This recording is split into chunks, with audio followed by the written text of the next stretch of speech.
Hello there. I am Simon Wallace. I'm one of the committee members of the consultancy specialist group at the BCS.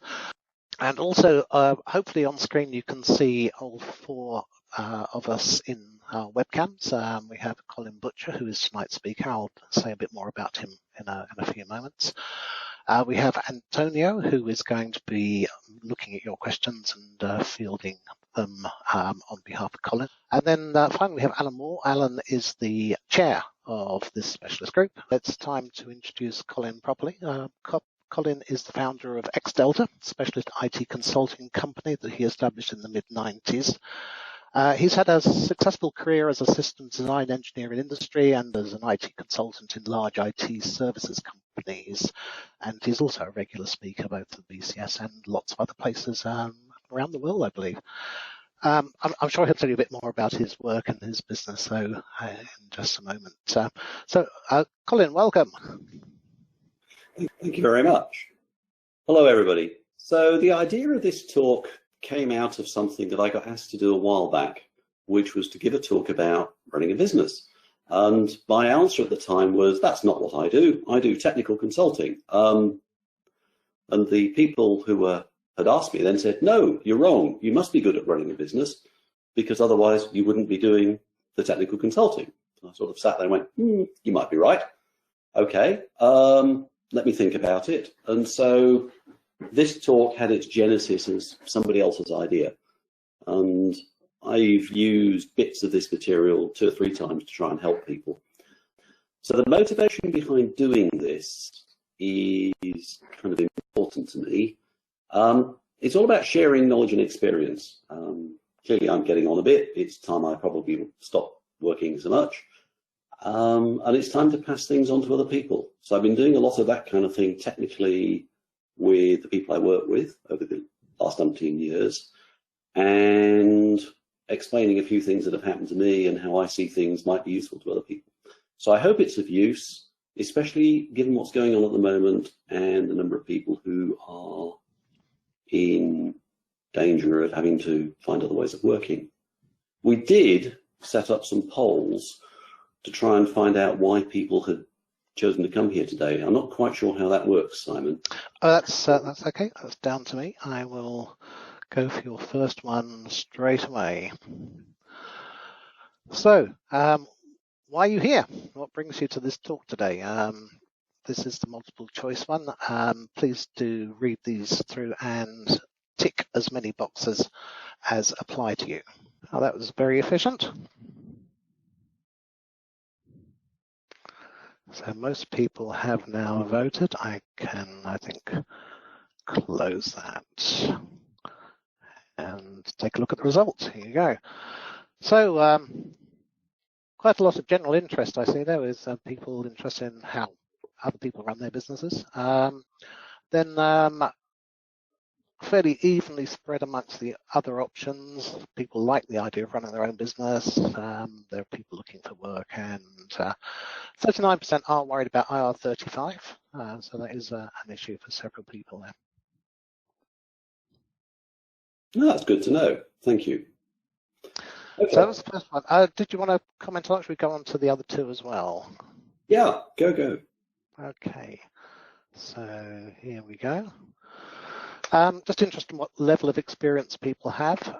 So in this case, just looking for you to tick the box that is the most appropriate.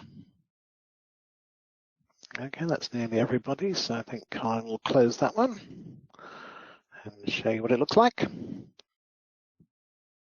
So there's quite a lot of people, almost half the people are thinking about starting up, and then reasonably well spread amongst the other 3 levels of experience.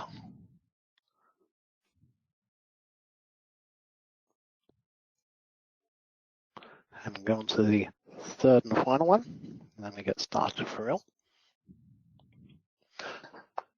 How big would you like to be? Do you want to be a sole practitioner? Do you want to work in a small group, build a larger business, or lead something enormous? Again, tick a box and press submit.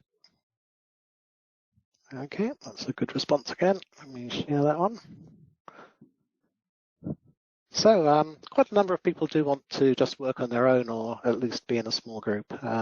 Only a very small number of people are actually interested in doing something larger than that. Okay, well, that's good. So Colin, now you understand your audience. That's great. I mean, it's really interesting to see where people are coming from.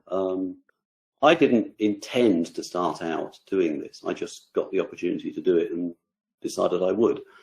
And I've ended up doing it for nearly 25 years. So my business is predominantly very technical. It's involved, most of the stuff I get involved in centers around an operating system called VMS or OpenVMS, which is in fact still around in a big way. It's actually at the moment being ported onto x86 64 platform. And it's used a lot in sort of big mission critical disaster tolerant systems. And so it's got a fairly high level of responsibility. I also prefer to describe myself as a consulting engineer, not a consultant, because I'm fortunate enough to hold chartered engineer, because my first career was actually as a working mechanical engineer, designing things like printing presses, and ended up designing bits of nuclear power stations, stuff like that. So I've always had a healthy regard for the computer systems that control things like that and what happens when it stops working properly. So I've always been vaguely interested in things that are big-ish, have to work, and doing it fairly carefully. And so I've been fortunate enough to end up working on a wide variety of things over the years. But all of that is only enabled by having set up and running a company, because that's a necessary way of actually being able to work with other people. So I thought it might be interesting to explore some thinking about what is consulting. Ultimately, I believe it's just problem solving, because that's what most people end up having to do at some point. And outsiders, consultants, consulting engineers, whatever, usually only get asked to help when things are a bit complicated and difficult. If it was, the relatively straightforward stuff, people wouldn't particularly need the help. If it's something they haven't done before, or that they've had a bit of a go at and found that it's harder than they expected, or that something bad has happened and they need help, it's a bit like going to a medic, that's when finding people is important. And sometimes you need to find people in a hurry. So knowing who's out there is also useful. In general, I'm of the opinion that if you're okay at problem solving and you can help other people understand how to solve the problems, and really what you're trying to do is help them solve stuff for themselves, helping them solve stuff for themselves, not doing it for them. That tends to get you involved in more interesting things and possibly better things. And I'm also of the opinion that doing the fun stuff is much more interesting than just doing a lot of stuff. So I admit I am now, in my early 60s, mid 60s, in the relatively fortunate position of being able to sort of pick and choose the fun stuff. And one of the key things for me is that the organisation I'm helping will produce one or two people who can be with me most of the time, who I can mentor and teach and help. Because my goal isn't to have to go back, it's to transfer knowledge as information as much as I can to the people there and help them be able to solve their own problems in the future. And that's part of what I call duty of care. I'm now very conscious that the kind of stuff I'm working on, the system's projected working life is greater than mine, therefore I have to pass on knowledge and information. And I think that's desperately important. And also, it's also true, I believe, that with a lot of organizations now, bigger companies have slimmed down, they've got rid of some of the older people because they were the more expensive ones, the ones who are left are worked to death, sometimes literally. They don't have the time to go around and handpick their successors and mentor people and do all the things that they used to be able to do. And so if you're going into an organization from the outside to help, that's kind of part of what I think you have to be doing. Problem solving, particularly in IT, is a bit weird. Big problem for me with the IT industry, and I think this is why a lot of people shy away from making much effort to understand it, is it doesn't have any physical reality. It's all conceptual. It's all about your ability to hold conceptual models in your head, see, in inverted commas, what the system is doing. I tend to think in terms of data flows. Lots of big plumbing, big pipes going in this, that direction, or the other. Sometimes you think of in terms of electrical wiring, signals moving around, ons and offs, things like that. But it's all conceptual. And so it's really hard by looking at machines in a data center or just the output on the screen to see and comprehend the structure and the data flows that are going on behind that. And that makes it very difficult to see whether what's in front of you is a good one or a bad one, because all you can see is the effect on the screen. You can't see how it was written, structured, designed, documented, and all the other stuff very easily. There's a really great book, there's a reference at the bottom, The Mythical Man Month by a guy called Brooks. He's the guy who led the building of the OS 360 for the IBM some years ago. And he writes about this kind of stuff really, really well, including a pretty good explanation as to why adding more people to a project often makes it worse, not better. And it's all down to the fact that IT is conceptual. It's all down to the fact that collaboration is essential. And it's all down to the level of communication going on between the people and their ability to convey conceptual constructs to each other. Fundamentally, problem solving is about information gathering, kind of reverse engineer the structure and function, understand what's going on, what's possible, what's impossible. No, computers only work in a certain way. These things clearly are speculative, that's not going to happen. These, yeah, they could happen. It's a bit like the Sherlock Holmes thing, once you've eliminated whatever, you're left with a definitive explanation, usually, but not always. The other awful thing is that with most difficult problems, they're combinations of things. There's never one cause, there's never one fix. It's often multiple causes colliding in time and space and a multiple range of things to do to try to fix it. So it's particularly performance-related things. They're transient, they're difficult, there's very little information. It requires a lot of deep knowledge and it requires a lot of discussion with the people there. You as an outsider might understand how computers and the operating system and other things work. They understand how their system works better than you do. They understand their business processes and flows better than you do. And the problems and issues that need to be resolved are going to be lurking somewhere in that dark, sludgy stuff between the two. Then you've got to implement it and document it. The way I tend to think about problem solving is I'll tend to think about how I might have designed something. I'll look at what's there in front of me, not trying to confirm things I already suspect, but just trying to, where there's a reasonable match, move on. Where there isn't a reasonable match between what you might think about and what you observe, make a note of it, keep scanning, and then kind of come back to the high and low points later.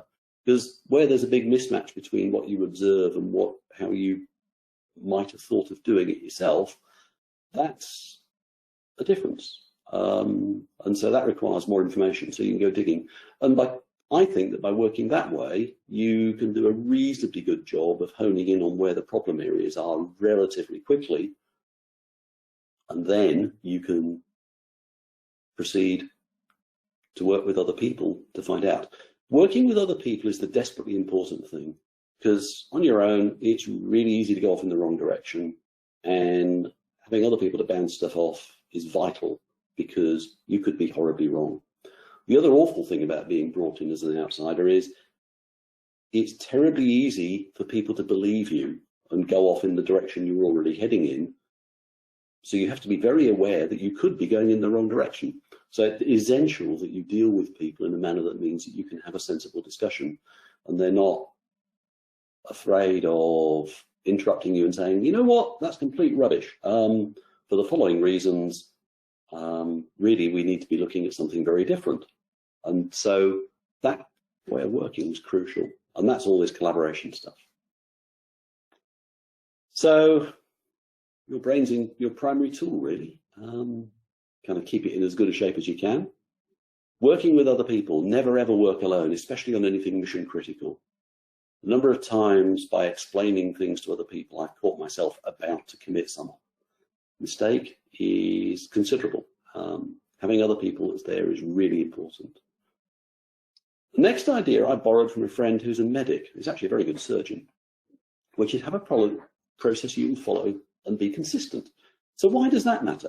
Well, the way he put it was, if I'm doing surgery and I'm doing something difficult like neurosurgery, then if I go about it differently every time and something weird happens, I don't know whether to pay attention to it or whether it's just a fact of the way I've done it today.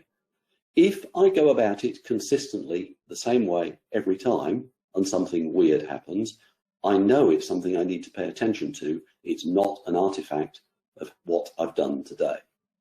So a consistent process and a methodology of dealing with stuff actually is really important, especially in a mission critical world. The other thing is making a record of what you chose to do and not to do. Because too often, people will document what something does. They might document how it does it.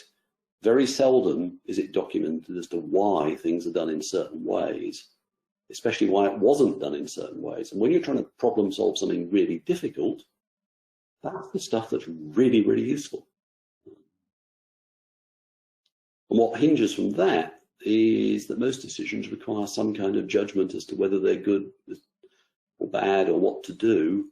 And so you've never got all the information. And so you have to exercise some kind of judgment.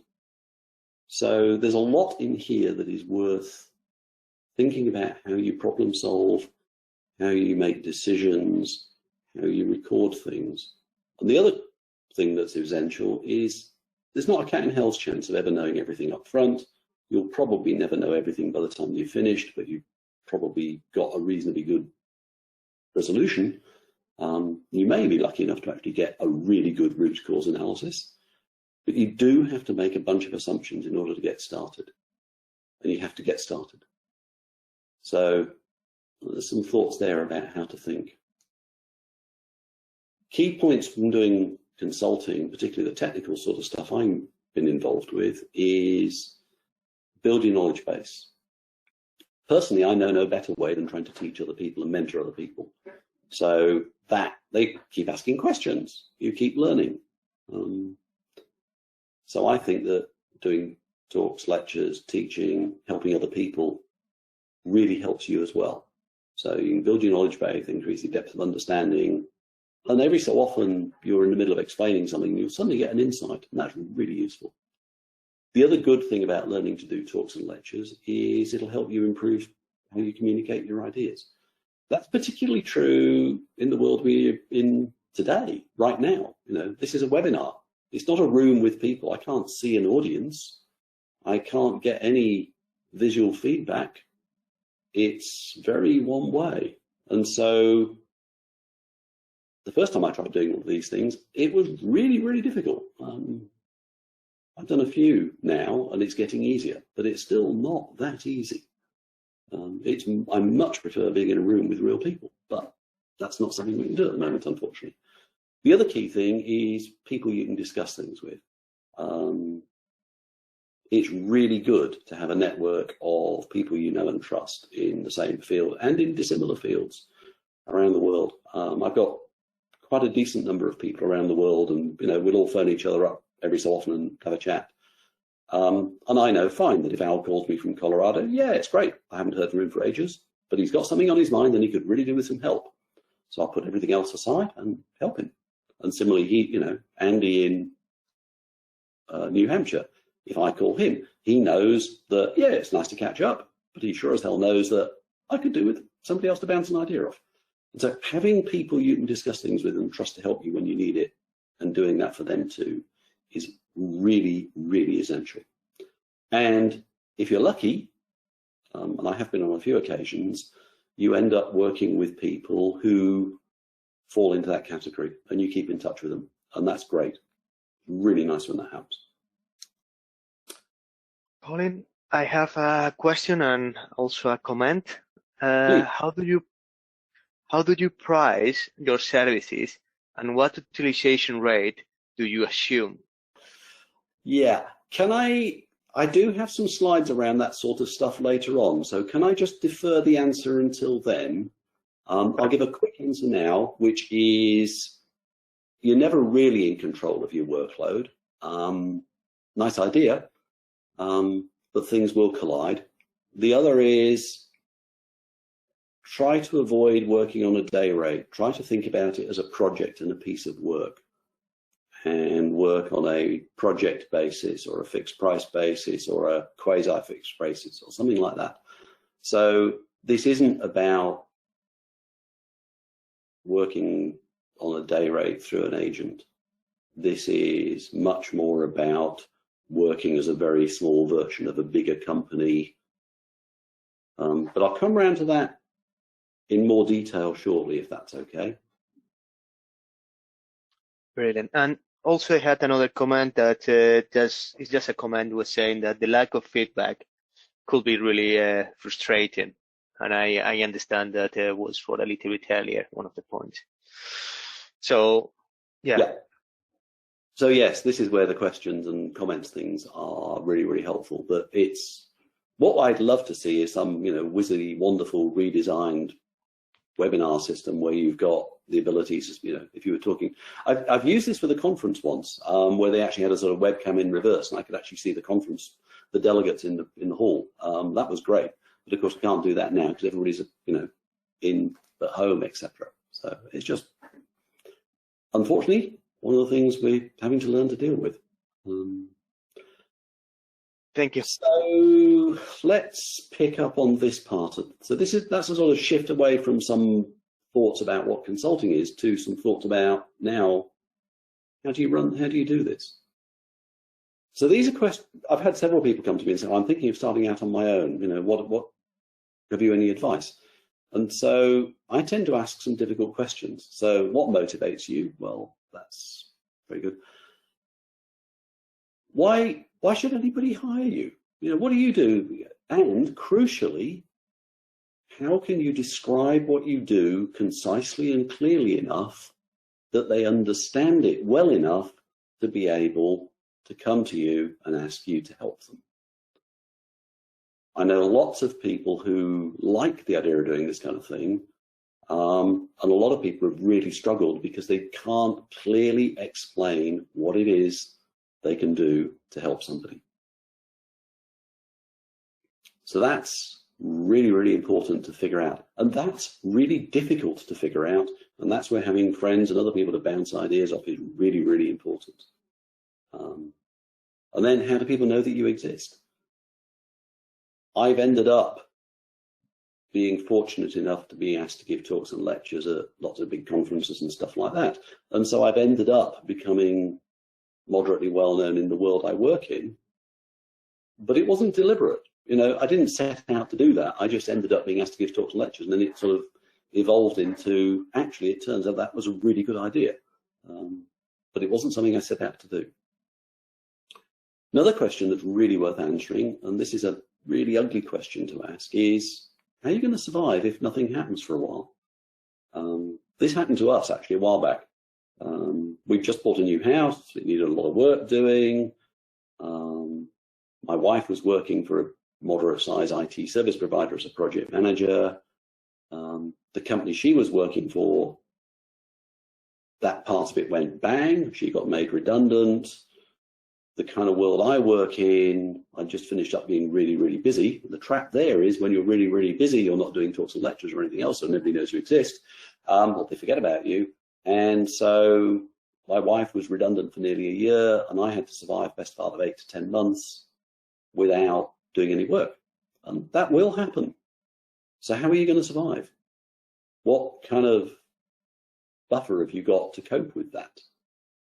And you'll be spending money during that time because you will be trundling around doing talks, lectures, going and visiting potential customers, all of those pre-sales things that bigger companies do. And you'll have to fund that from somewhere. And then the other question that I got asked very sensibly by a friend is, what's your exit strategy and succession plan? And embarrassingly, my answer at the time was, I hadn't really thought about that. I've thought a little bit more about it since then, but ultimately, if you're a one-person consulting company, other than a bit of goodwill and possibly a few talks and lectures and then maybe, if you're lucky, a half-decent couple of domain names, without you, it doesn't have a lot of value. So it's a bit like, being a dentist or something else. When they sell their practices, there's usually a tie-in that they have to work the last year, 18 months or whatever, to be able to pass it on to somebody else. So I'll deal with that at the end, because for me that comes under duty of care, because my view is that if I'm working on something that's big and mission critical and important, I have to teach other people how to be able to design and troubleshoot it and run it. And that's my succession plan for that project. And that also lets me exit with a clean conscience. There's some pretty tough stuff to figure out there. Colin, we have one question on these tough questions. This is more interested to the introduction. So, can cold emailing be practical as a way to introduce yourself to customers, to clients? Personally, I hate email. So if people send me just random email out of nowhere, I tend to completely ignore it. Depends what kind of person you are. Personally, I prefer talking to people. So a phone call is more likely to get a favorable answer.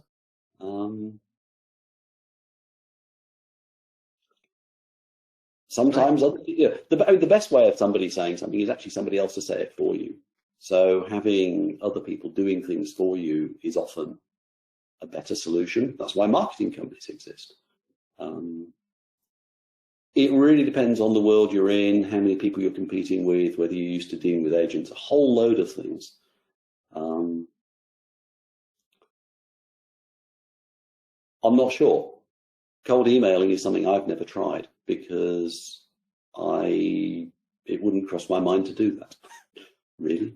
But it might work for you. It might, in the modern world of lots of app-based stuff and lots of other stuff, which is a world I don't know, that might be really appropriate. It might be that putting stuff up on LinkedIn and Twitter and all the other social media platforms would be really useful too.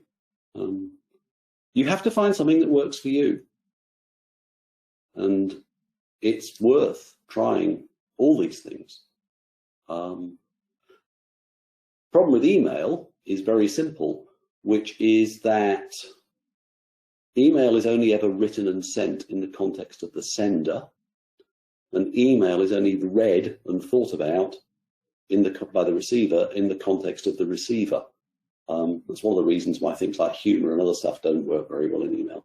So my advice with email is be horribly careful, and think really, really hard about the effect it's going to have on a busy person who's already receiving tons of email if you interrupt their flow for the day. Thank you very much, Colin. I have another question. Let me read it out. So this is a question for Lawrence, and basically it's mentioning that he has been consulting for 35 years. In that process, he has met many customers who were very set in their own ways. There is a temptation to tell them that they are wrong and to try to change their ways. So he has always resisted the temptation. Beginners in particular need to resist that temptation. Do you have any views on dealing with ignorant customers, especially those who are not up to date? So, I think you get a grasp. I think it's interesting that I will put it in the way that there are customers that have different ways and they have their own ways, and you may feel tempted to introduce your own ways instead of following with the ways that they do. What are your views on this? Again, I've got something that talks about that a little bit. Treat it as teaching and mentoring. Don't try and deliver the shock treatment. Let me come around to that later on, because sometimes you'll succeed and sometimes you won't. There's a couple of slides that cover that kind of material later on in this talk. Brilliant. So thank you. I'll put a bit more effort into that then, if I may. So that was some tough questions about why you might want to start and run a business, and things to think about if you're thinking of going off on your own. This is a kind of a warning. Don't expect to be paid all the time. There will be a load of slack time, and it's really easy to kind of view that as time to do other stuff, or worse, it can be very, very stressful not being busy enough. So you can actually sit there and slog away at all sorts of stuff, and you can really lose your focus. I know several people who've ended up trying to run their own businesses, and they've run into mental health issues of, depression and things like that occasionally. It's an important point to talk about, because it will happen every so often. It's happened to me, it'll happen to others. So you need people around you you can talk to, and people around you have to understand that it'll be slightly different when it's all yours. The pre-sale stuff can actually be really good fun. Ease yourself into it. Go to some of these business breakfast networky thingies. Difficult. I mean, it's so difficult now, isn't it, with the virus thing? But you can go and meet people for coffee or for breakfast or for lunch. It is possible to go and do things like that still, or use the phone a lot. It is worth doing. And also realize what's happening to you mentally. You will, 1 minute, fantastic. Yeah, great. It's terrific. Oh no, that's just awful. And you can change state fairly quickly. So it's not that straightforward to deal with. So if you've, coming out of a conventional job and you've got children and lots of other things around you, this might be quite difficult to start with. It might be that you get to really enjoy it, and that's terrific. And it might be that you decide that actually you've given it a try, which is fantastic, and you go back into a more conventional job, at which point you're a lot more use because you've learned so much more. So don't not giving this way of working a try at all.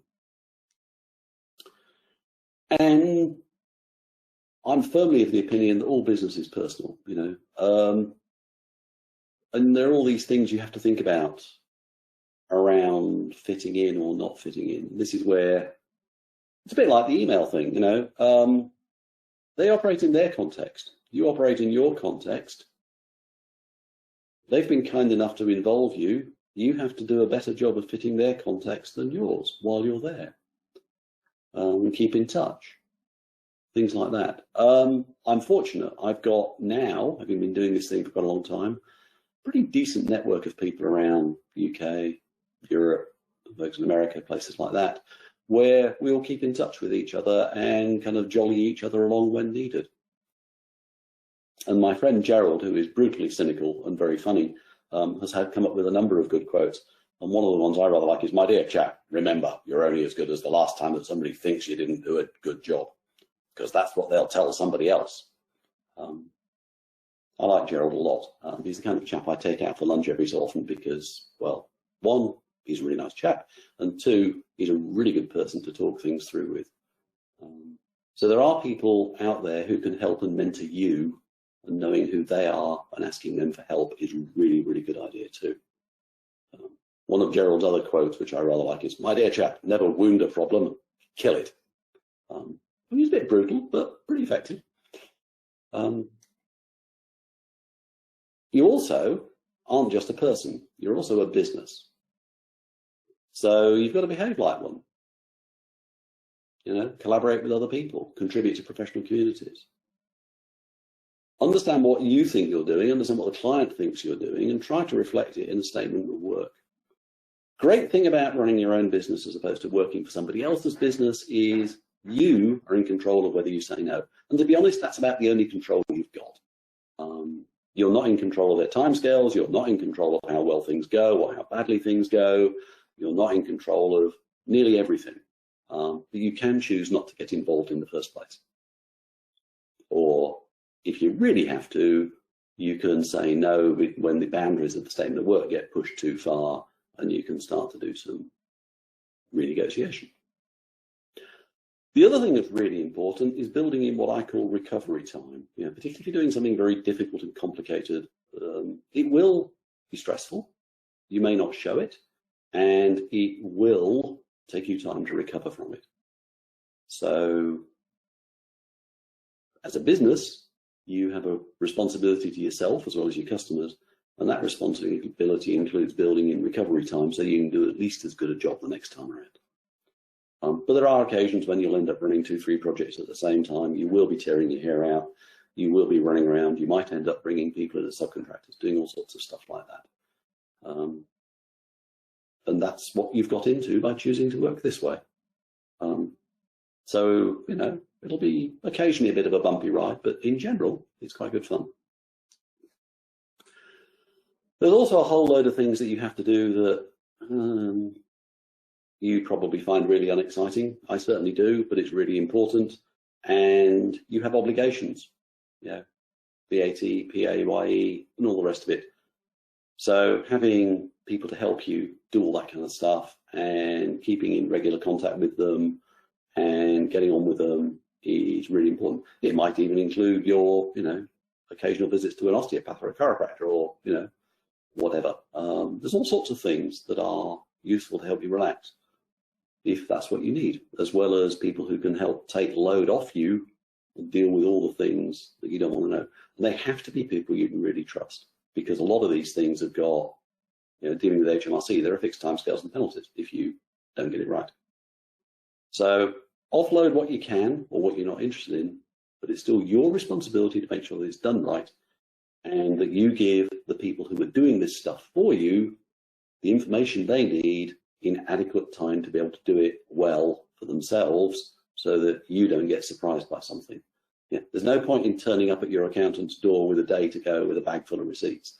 That's not going to help you, and he's not going to be very pleased with you, or she. But if you keep everything organized and you give them a pack of information every month and it's all nicely annotated, even if it's on paper, which is how I still work, it makes life so much easier. Then you've got to, you know, keep going. So understand what it is that you do. This comes back to the clarity of what you do. You know, understand the field you work in, what your customers are expecting you to do, why you're there. What are you there to help for? And so it's worth putting a lot of effort in up front to kind of get the statement of work stuff right, to know why you're there. And keep learning, keep adapting. Try really hard to do things well every time, which can create its own stresses. And fitting everything in, you know, you sometimes, if things happen outside your control, it won't be possible. So don't hide it. Phone up, tell people, ask for help, explain why certain things might just take a little bit longer. And you'd be astounded how helpful and cooperative people can be if only you talk to them and explain and ask for help. That's really, really important. Occasionally you find people who don't, but in general, my experience is that provided you go about asking the right way, most people will help you when you need help, which is great. And so that can often, you know, that can just include buying a bit more time to do something. That's really, really useful. So it's all down to communication, talking with people, dealing with them well, dealing with them sensibly. These are the sorts of things I tend to offload. So at bottom on sales assistants, that's kind of where, if you're doing some kind of work, agents can be useful. A lot of people will view agents as a bit of a necessary evil, or, you know, they're taking a percentage. You could actually argue that they're doing you, if you work with them well, they're really useful.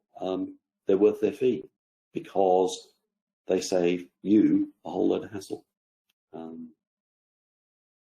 My biggest problem in most agent organizations is that they tend not to think project-based working and fixed price-based working.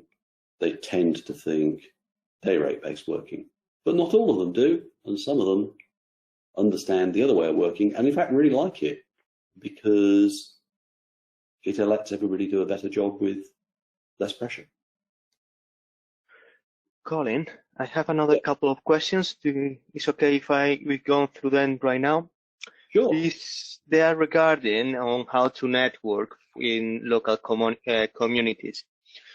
The first question is from Jeff Hunter, and is any tips on how to network in the local community, Freemason, Rotary Club, etc. Are there barriers with such as organizations, money, time, commitment? And then the second question, which I find related, is I am a foreign-based consultant who wants to enter in UK market. Would it be better to be introduced through the communities out of courtesy before starting to market our services, even if we do have a capacity to prospect clients directly? The second one's a real toughie. Let me deal with the first question, because that's a really good one. Actually, the second one's a really good one too. So local communities. It depends where you go, where you believe most of your work is going to come from. Now, I find myself in a slightly weird position. I'm not sure how to answer that, because I've never done any work really anywhere near where I live, other than recently where I've been home-based. So the kinds of systems I work on tend to be all over the place, and not necessarily in this country. And so, I might spend a chunk of time commuting to the Channel Islands. I might just spend a chunk of time in Europe. I might spend some time in America. And then also work from home. So I've ended up mostly getting involved within professional communities within my field. Now, if your business is more local, you're probably better off finding the professional communities first. And if that spills over into other communities, such as Rotary, Masons, and so on, or Institute of Directors or any of those sorts of things, that's great too. And it does no harm to be part of several professional groups and bodies to meet other people. The other thing is, it's never you saying anything that gets you work. It's other people saying things about you. And so direct marketing of your services, I find very difficult, and indirect marketing via communities and other people, I think is probably better in the long run. But it really depends on the field you're working in and the kind of work you want to be doing. And I think that applies even more so when you're coming from abroad. And that's before you start thinking about the language barriers. Yes, it's a very connected world. Yes, it is feasible for anybody to work from pretty much anywhere.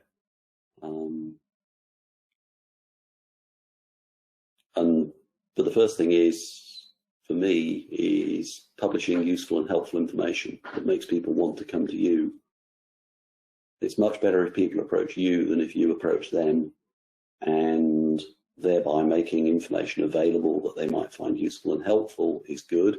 And I don't view that as a particular threat, even if I'm sharing it with other people who work in the same field, because even if you're giving talks and lectures, you're the person at the front. And the reason for that is you've been invited there because, yes, you probably know your subject, but you can also explain it. And that helps build a rapport with people who might subsequently come and bang on the door. I ended up doing a holiday work in the Channel Islands because somebody came to a talk, a couple of people came to a talk I was giving in London. This was a long time ago. By the end of the day, we'd had a telephone conversation with some of the people back in the Channel Islands, and I was on a plane the next week. And I had a really nice few days with them, and that's turned into intermittent work over quite a lot of years. And I still am in touch with the people now, although I haven't done any work with them for ages, a long time. But we just all get on and keep in touch, which is absolutely ideal. And all of that comes, I think, from not doing the direct marketing, but doing the indirect stuff and having other people do things for you. Brilliant. Kind of where I've ended up, but I'm not sure how. Sorry, it's a bit of a long-winded answer, but that's sort of how I think about it. So technology, if it doesn't make your life easier, don't, basically. And what you've got, how adept you're using it, it's part of your professional appearance, whether you like it or not. So if I'm doing ultra high availability mission critical systems and I turn up somewhere and I've only got one laptop and it blows up and I can't work, I'm going to look like a complete idiot, quite reasonably. So I have to be responsible. I have to think about that. Similarly, if I'm doing talks and lectures, if I'm going to a big conference run by HP, I could turn up with a Dell laptop or an Apple laptop once. Highly unlikely to be invited back if it's on the podium at the front. Much better off if I use stuff by the manufacturer who's sponsoring the conference.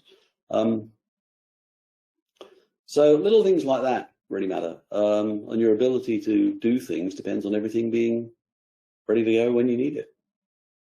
So keeping everything up to date as best you can and working as best you can and having spare bits and pieces is a good thing to do. And understanding what your customer's got, because you've got to operate with them. So you might be using VPN access and security, and confidentiality is important, and encrypting all your information is important, and potentially encrypting your email and using certificate-based email. So all of those things really, really matter. I've ended up with a fairly complex firewall, happens to be made by a company called FortiGate, because it lets me do all sorts of clever VPN stuff to work with a couple of the companies I work with. Yeah, it's not the cheapest thing on the planet, but guess what? It works really well. Once it's set up properly, we don't have to think about it. So it depends, again, on what you're doing. And also, all this stuff has a finite operational life. So plan, and invest sensibly. And the other thing is treating money, business money and personal money are really different. I might balk at spending a couple of £100 on something personally. Bit of a couple of £100 is, well less than a day's or half a day's work. And it's going to make my life a whole lot easier. That could be money really well spent really quickly. So it's not worth spending days agonizing over small amounts of money from a business point of view. Just get on with it. And if it doesn't work well, donate it to a charity or do something like that. Oh, that's something else that's worth doing is, as you replace systems and things, or as you start to reduce the amount of kit you've got in your lab, there are lots of charities out there who would welcome having half-decent printers, half-decent servers. It doesn't matter if they've got, a few years' life left. They're not new. They'll all get money to do whatever it is that they're doing, but they tend not to get money for that kind of stuff. And you'd be astounded how many people are only too pleased to receive things like that as organisations. This is probably one of the biggest subjects, which is minimising risk and hassle. This is the kind of thing that can really hurt an independent professional. And bizarrely, as a one-person business, hassle and trouble can hurt you more than it will hurt a bigger business. And things, it'll never be convenient. Know how to get your systems back from the dead. I tend to carry around, these days I switched over using solid-state drives years ago because the amount of travel I was doing through airports, systems got banged around, hard drives were failing very frequently. I'd always carry a spare. With solid-state, it's great, and they're faster, and they shut down faster, which is handy on an airplane when you shut your laptop down. And staying reasonably current is kind of important, especially with what are now allegedly simple things like cell phones.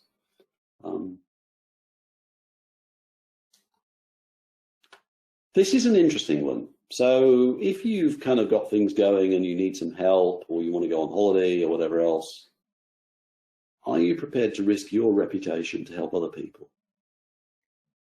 Because the big problem is, are your clients going to trust you all? And you've now got to find for other work people while you're also busy, which is difficult. It can have some effects on your cash flow because you've now got more marketing and more driving around and more flying around and other things to do. And the last one's really important. I'll illustrate this. There was something that turned up because it was VMS centric. Therefore, they came and banged on my door, and it was all very interesting as a discussion. Turned out the real problem wasn't that. The real problem was infrastructure, network infrastructure stuff and various other things. And it turned out that somebody else was much better placed to lead that project on behalf of a small group of us. So yes, I might have found the work. Yes, the contractual stuff might have gone through my company, but somebody else was running it and somebody else was making the decisions with my agreement. So you've got to be phenomenally careful about the kinds of people you choose to work with. And you've got to keep on top of all this extra administrative workload, which means you end up needing to be a lot more organized and structured. I do it occasionally with people I know really, really well when project work helps. In fact, I've just finished up something very big at the moment with a very good friend, Paul, who's been working as a subcontractor, but he's been the project manager for the whole thing. So he has effectively been the person leading this project to get the work done. And it's all about this. So if you're involving other people, they've got the power to mess with your reputation, and vice versa. And you have to live with the fact that they're making decisions on your behalf and go along with it. So you got to find people who work in a similar enough way that you've got a really good basis for trusting each other. That's really tough stuff to think about. But if you get it right, if you get it not wrong, then it can work out really well and be very satisfying. But you don't have to do, and the other nice thing is you don't have to do it all the time. And if there's a small group of you who will intermittently collaborate, you might find that somebody else will find a piece of work and they'll drag you in as a subcontractor, and so on and so on and so on. So I've been fortunate enough to have a small group of people that, this is how we collaborate, and it works pretty well when we need to. And that's really good. And the same kind of thing here is true when you're working with big organizations or bigger companies. The people you're working with will often have all sorts of insights and ideas. So yes, you might notionally be there helping to lead it, but be prepared to let go of that and learn more and talk to other people. The other thing that's really important is there aren't any room for there's no real room for passengers. Everybody's got to be kind of committed and go with it. And you, if you're in charge of it, contractually, you carry the can. And of course, you have to share out all the credit when it goes really, really well. So again, going back to my friend Gerald, he's a great believer of the John Harvey Jones way of working, which is if somebody really, really helped you out, letting them take their wife out for a nice dinner or, a few bottles of really nice wine goes a really long way to help. The surprise crate of wine on the doorstep with a nice handwritten thank you note makes a massive difference to things in the future. Yes, I know there's all sorts of rules and regulations around that these days. So, don't do it from company money, do it from your, whatever. But, if they've earned it, there's nothing wrong with doing the right thing. Don't overdo it, but it is worth doing. The other problem with introducing other people and becoming a bigger organization is you've now got to keep the pipeline flowing and keep it full of good quality work. So if you're all now running around doing something really big and really interesting, it's terribly easy to forget about it. And you get to the end and then you all sit around and going, oh, what do we do now? So you've got quite a lot more to do. And what kind of customers do you want? So this is starting to answer some of the questions that were coming up earlier. This is a diagram. I was trying to explain this to people a while back. So this is a diagram I came up with a while ago that was an attempt to try to explain how to qualify whether you want to take a piece of work on or not. So the idea here is that it helps you assess whether something is what you want to get involved in. So there are 3 columns and 2 rows. So the 3 columns I labeled as, they're in crisis. Oh my goodness me, something has gone horribly wrong. We need help now. So you can call that, crisis, panic, whatever. The second column is, this has turned out to be a bit more tricky than we thought. We could really do with some help. And that's actually what most people do. You know, they have a bit of a go at it, realise it's a bit harder, they could really do with some expertise, and you tend to get asked in to go and help. And the third one is the sort of really planning ahead, smarter stuff. This is the really interesting stuff for me. These are people who are going, yeah, well, you know, we haven't done this before. It's a really good idea to talk to somebody else who's been there and done it. We'd really like to perhaps, you know, have a long discussion about coming and helping us for a bit and go figure out a few things. And that's really interesting.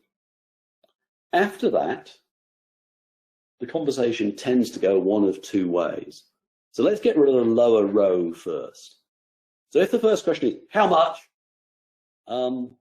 And especially if it's a panic or whatever, this is the kind of stuff that you probably walk away from, because whatever you do, you're in danger that you'll never really bail them out of the hole enough. You'll always charge too much. They won't like it. It's just all horribly difficult. However, the upper row is more interesting. You know, what's involved? You know, the conversation tends to be, okay, so yeah, okay. Got any idea what's involved? Any idea roughly how long this might take? Got any idea how we might break it down? Got any idea what the costs might end up being? Those kinds of discussions. And that's the kind of work that's going to be more satisfying and more interesting, and the kind of customer that's going to be probably better to work with. The white arrow shows something that's difficult to do, but really worth trying to do, because this is kind of the process of education. So if you can have a discussion with people who are in a crisis, and remember, most people who are in a bad crisis are not having a good day. You know, they really do need somebody to talk to. So if you can become that person to talk to and calm them down and help them, and you can ease them out of that bottom left-hand corner and move them up towards the middle and the top right, that's a pretty decent basis for a discussion as to whether you want to take a piece of work on. If you can't do that, and it's just too difficult and they're too welded to that bottom left-hand corner, that's where you might contemplate not being able to help too much and potentially walking away from it. It's a difficult one, particularly if you're not very busy yourself, but going back to the hassle factor, that bottom left-hand corner particularly, and the bottom row in general, has the potential to cause you more hassle than the top row, and particularly the top right. So I found that a very useful way of thinking about whether you want to take a piece of work on or not. I hope it works for you. It seems to work for some people. It also, interestingly enough, actually worked for our electrician who rewired the house, did a great job. And I explained this at one point to our electrician, our plumber. We've had the whole house rewired and replumbed, and they've both done great jobs, terrific people. And they both sort of took a look at this thing because it was lying around on a sheet of paper. And they sort of went, that would have really helped me. It would save me getting involved in so many jobs that could cause us so much trouble. So, you know, it turns out it was actually quite a reasonable way of explaining things. But it all comes back to this, being clear. So you've done these initial discussions and the proposals and the negotiations, and this is all pre-sales effort, by the way. You know, you're not being paid to do this. Writing statements of work. Now, there's a real biggie for me. If the customer won't engage in writing the statement of work collaboratively and expect you to just write the proposal cold and send it to them with a cost, and they're not going to join in being part of that, that's a really big flag that this is probably the kind of work that isn't going to go that well. So it's probably worth just politely moving on. If they will engage and they will join in and they will collaborate, terrific. That's really good. We're going someplace. Excellent. Prepared to help, and off we go. Then you've got all the usual contractual terms and conditions stuff to sort out, and costs and various other things. My preference is to do project-based working on a fixed price. Now, clearly that's pretty difficult, particularly with big things. So you've got to be reasonably good at estimating and living with the estimates. And so you have to figure out whether you're good at estimating or bad at estimating. And you have to figure out what the probable extra costs are. You know, how much extra time are you like to be putting in? How much travel are you doing? My experience is that customers actually like to have a fixed price. So if I'm doing stuff in Europe, they'd like fixed price, but they'd like me to fold all the travel and expenses and goodness knows what else into that price. Or if I'm doing stuff, you know, in the UK. So you've got to start thinking like a bigger company and factor all those things into your price model.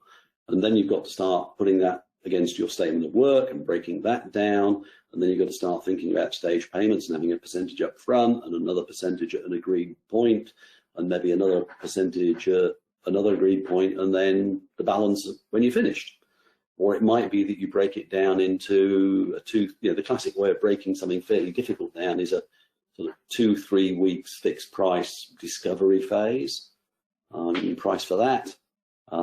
That's done, then you can do the next phase, things like that. There's lots of different ways of doing it, all of which exist and all of which are worth considering.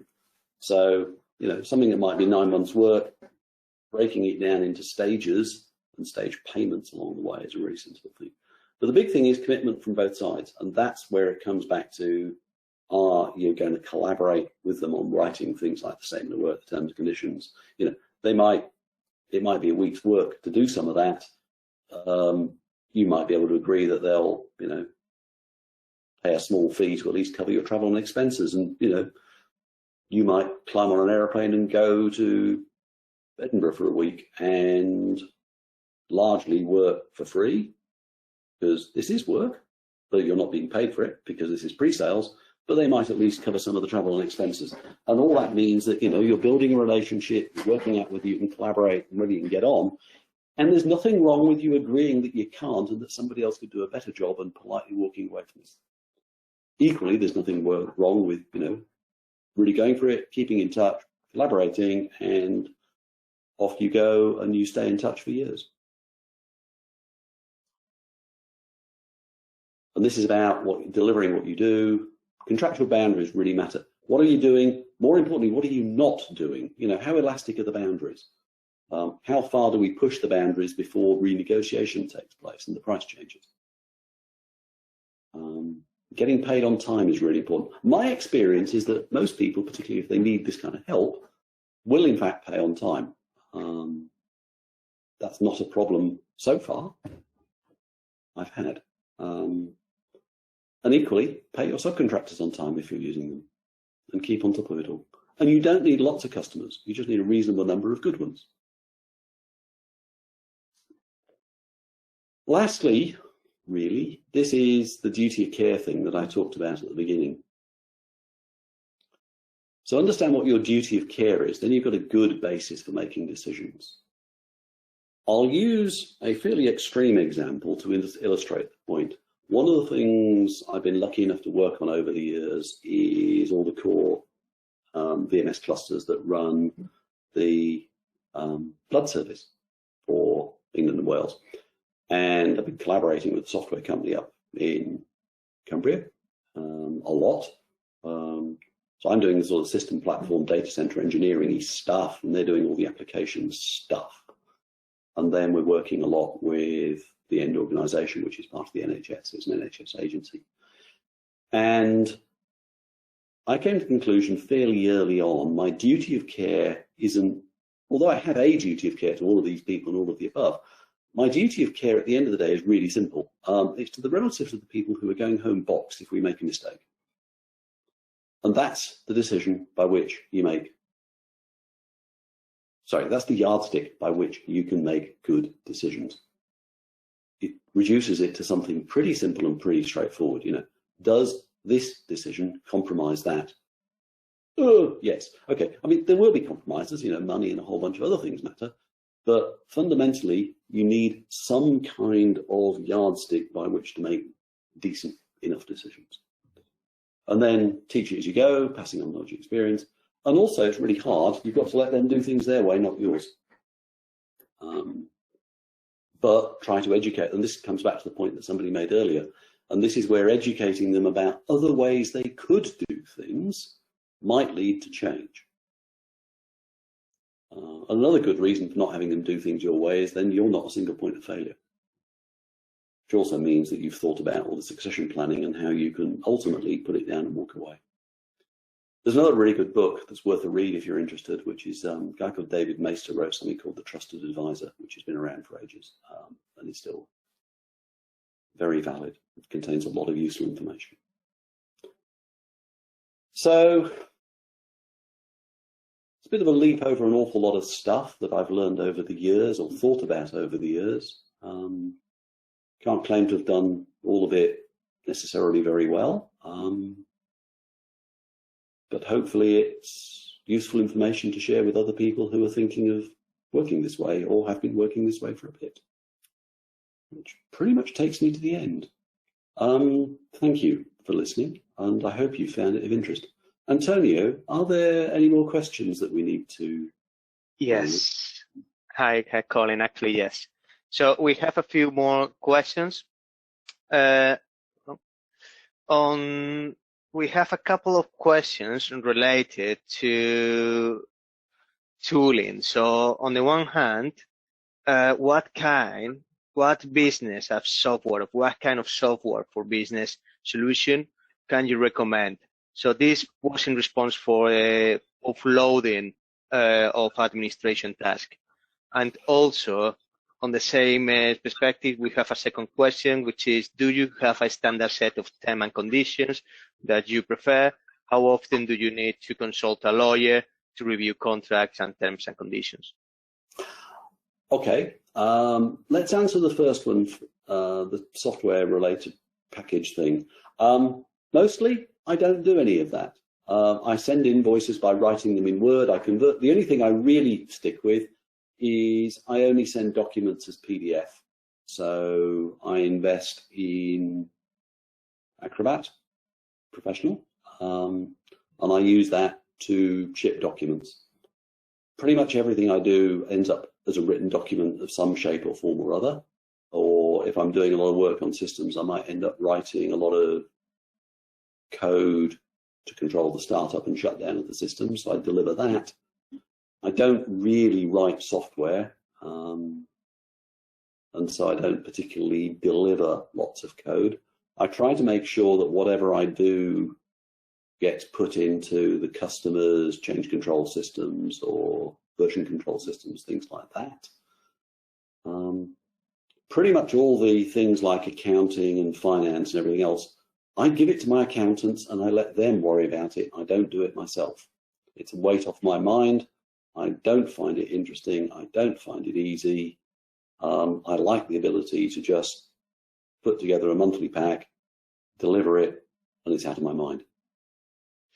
Sounds like what about terms and conditions? What about do you have to consult this with a lawyer? Yeah, now the terms and condition things, this is actually important and quite complicated. So the way I tend to think about structuring an agreement is it falls into three pieces. So there's the contractual terms and conditions that, with a bit of luck, can be largely invariant over a period of time, but is probably customer and project specific. So for example, if say I'm working on air traffic control stuff or banking system stuff, the kinds of things that will be in there will be very different because of the liabilities and a whole bunch of other things. So terms and conditions of contract, depending on what it is, I'll generally review those with a lawyer most times before I sign it. Sometimes you will find that customers try to impose their terms and conditions. You have to sit down and read it, and it's really helpful having a lawyer read it too, because they'll see things that you don't see. After a while, you get a bit better at it, but it's still worth doing. So that's the contractual stuff, and that's agreeing all the sort of rules and regulations about the document stuff. The two other parts to it are the statement of work. Now that's specific every time. as to what it is that you're doing, what it is that you're not doing. And that's different to the terms and conditions of, the terms and conditions of contract will cover things like, when, what do you do if there's a dispute? Where do you go with legal regulation? What are your obligations under data protection? All that kind of stuff. Simon Wallace gave quite a nice talk about, he called it safe consulting. So there's some good stuff in there about that kind of thing as well. So back to the statement of work. The statement of work describes what you're doing and what you're not doing, and that's different to terms and conditions. And so if you split them out, the terms and conditions is kind of invariant over the life of the project. The statement of work would be different for every stage of the project, but similarly structured. The third element to it is the pricing model and the payment model, which is costs and stage payments and milestones and those kinds of things. And so if you end up in price negotiation, you don't have to go back and rework the statement of work and rework the terms and conditions documents. So you can split the three out as three separate things. They might end up being one physical document that you all agree and sign, but structurally, those are the three big pieces to think about. And if you put enough into the terms and conditions documents, then that's a good thing. Sometimes they can be, and try to keep them short. It's terribly easy for these things to end up being very, very, very long. And a lot of the ones that are out there are based around the supply of things, not about the supply of concepts and things that you're doing as a consultant. So there aren't very many templates and models out there to follow. There used to be an organization called the PCG that morphed into something called IPSE. They publish some template terms and condition types documents. I don't know anybody who's got good statement of work templates. They're going to be really specific. And then you've got the pricing, and the pricing stuff is usually pretty straightforward. So if I'm doing this kind of work, I'll usually find the terms and conditions documents might run to 8 to 10 pages. The statement of work might be anywhere from a page to 50. I have ended up helping write statements of work for some very big projects that have been 20, 30 pages. And the pricing model is usually only a few pages. And don't forget, if you're using subcontractors, you need something very similar to share with your subcontractor. So a great way of writing this stuff in the first place is to actually write it in collaboration with your subcontractor. So the two or three of you sit down and hammer this stuff out between you. And then you've got a basis to go forward with. I hope that's a good answer.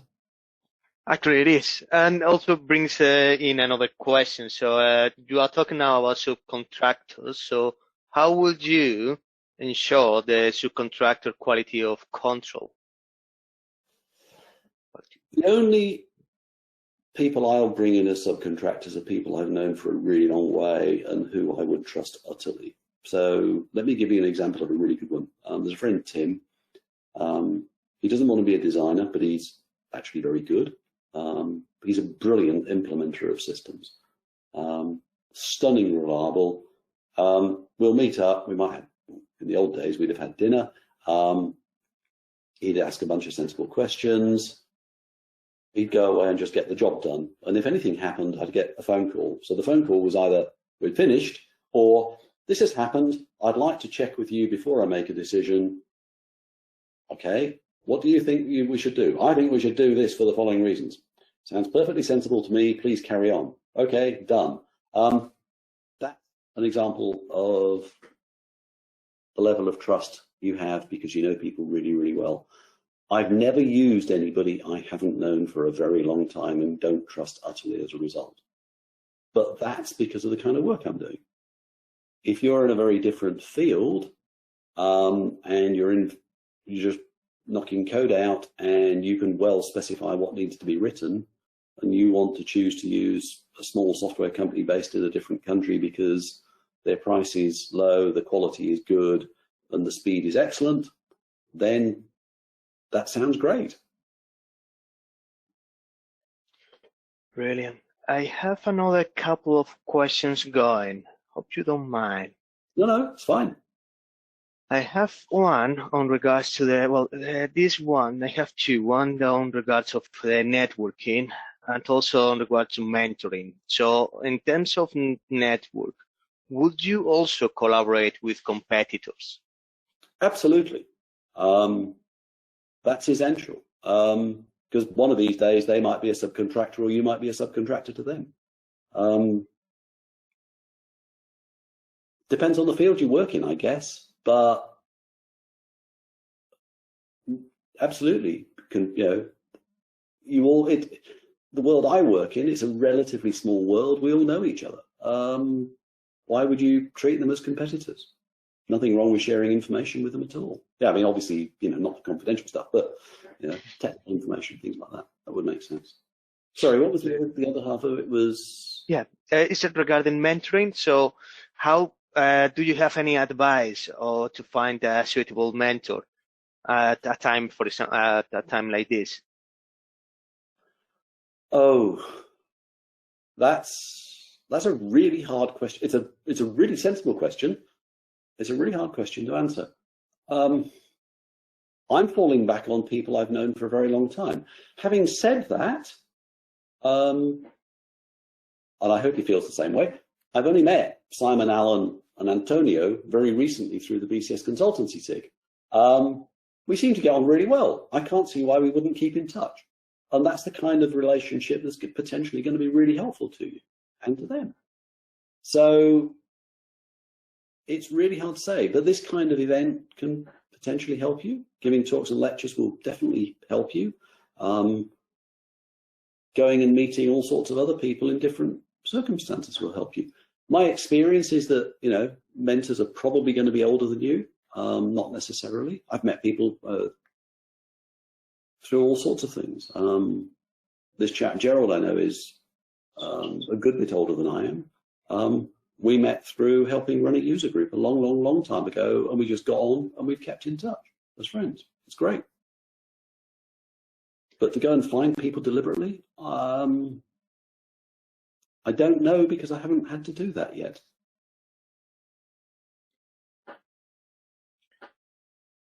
I have another couple of questions. We still have in a couple of minutes, about 5 minutes, a little bit less. Do you have any preference on an ideal size for a project in terms of duration, resources, number of people? What will influence a decision on what will be best for you? It's not normally my call. It's usually the project comes looking for somebody to help run it. My experience is that most project teams tend to be 3-4 core people, might be 10, 20 people. It might go up to 30 or 40 if they're really good. One of the most fun things I ever got involved in, I ended up helping do the technical leadership of a team of about 45 people. It was great, but they were all really good and everybody really understood how to collaborate. And the guy who was the project manager for the end company was just one of the best project managers I've ever come across. That was really good fun. Probably on the big side, but everybody was so good that it worked really well. Actually, going back to books, that's where the Mythical Man Month is a very good explanation. It explains why a smaller group of really good people will do stuff that a bigger group won't be able to do very well. And it explains why adding people to a project usually makes it go backwards. It's because of the communications overhead. So if you've got really, really, really good people with minimal communications overhead, then you can do a whole ton of stuff and it's going to be fun and pretty exhilarating at the same time. Most project groups end up being a bit smaller than that. The thing we just finished up, there's about 3 of us were the key people, I guess, maybe 4. And we all got on really well, and that's really good too. But it tends not to be big. There might be thousands of people involved in the organization, but the core team who are doing the work tends to be on the smaller side and tends to meet physically relatively often, or these days using video conferencing techniques like this. Does that provide a good answer? I hope so. I think so too. We have 4 minutes left. I think that I'm going to give back the word to Simon so he can wrap up. Great. Simon.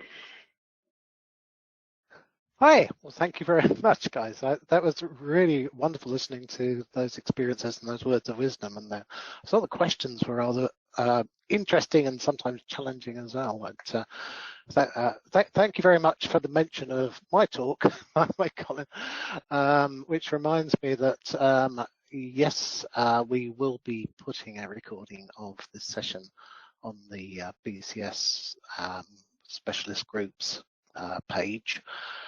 You'll find that on YouTube, and there'll be links where you found the information about this event. And it will also tell you how to find the talk that I did, and for that matter, the talk that Alan did, and slide packs and so on. So all of that will be there. And just on that last point, by the way, if you look at my materials, you'll see my rather bold claim that when it comes to size of any undertaking, it doesn't grow linearly. It grows according to the rate of 2 to the n-1, depending on how many people or components or bits or size it is. So I'll leave you to conjecture just why that might be the case. So it's been a great session. We need to wrap up now, just coming up to time. And as I was saying earlier, our next session is with indeed Alan Moore, who will be talking on the 22nd. So thanks again, Colin. I enjoyed that a lot. I hope people enjoyed that a lot, and I hope we'll see you all again fairly soon. So I think that concludes our business for the day. Thank you. Okay, thanks everybody.